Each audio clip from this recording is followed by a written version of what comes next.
you've had so many of these proof in the pudding moments where it's strengthened your faith, it's Yeah. strengthened your resolve, it's strengthened your ability to dive deeper into yourself. Talk to us about some of the struggles and pitfalls that you first experienced coming to LA. So I'll share this this is vulnerability at its max here. It's one of my favorite stories, my personal story. I got caught up basically working in publicity. That's like where I first started. I used to do that for a bit. I got really involved in being a publicist or being a publicist assistant, really. But then I became a publicist for a bit. Yeah. And then when I pivoted from that to working in production, I wasn't sure how to handle production just quite yet because it was so fresh. It was so new to me. I had some experience producing already, which is like the very top. Then to come back to the very bottom again, it's like, okay, how do I go and meet myself in the middle to see what I want to do? Right. So eventually what happened is I got to the point where I was getting hit up by so many people that I started to feel really good about myself. Like, man, I'm always working. It's all me. I'm doing it. Luigi's great. It's all happening.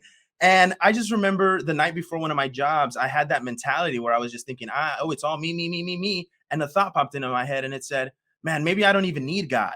And it was this moment where I was just like shocked that I had thought that. And then another part of me was just like, well, I guess there's some reasoning to it, right? You are the one working. You are the one doing all these things.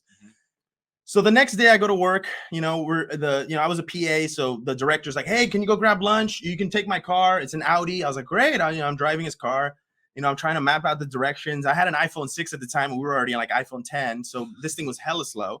And so I'm like trying to map the directions. And next, my phone freezes and I'm freaking out. Do I take a left? Do I take a right? Sure. And next, I get into a car accident. Oh my God, what just happened? Oh my God. I was free. First time I had ever been in a car accident. I didn't have a driver's license because I just was reckless. And I was just kind of like going through life without a worry, right? The moment you didn't have a driver's license? No, this is the craziest part. And this is the craziest part, right? It took me months after that situation, after dealing with that director. This was the director of the commercial I was working on. I crashed his car. And he just said, please get the car back. Don't get the cops involved. And I had to plead with the woman that was there. I cried. I said, please, I'm a kid. I don't know what I'm doing. I was like 19 years old, right? And she said, okay, I won't get the cops involved. Fast forward, I go to the director. He was cool about it. He actually was more worried about me. And that's when I realized there are people in this world that don't care about material things. That was his expensive car that he worked really hard to get. And you know what he told me? He said, I'm glad you're safe.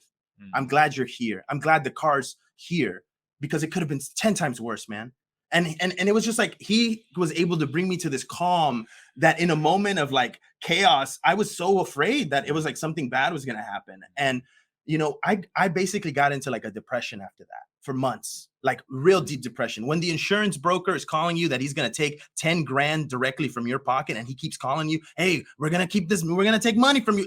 As a 19-year-old kid, like who has no money, who has no business or anything like that, you freak out. You start to panic, right?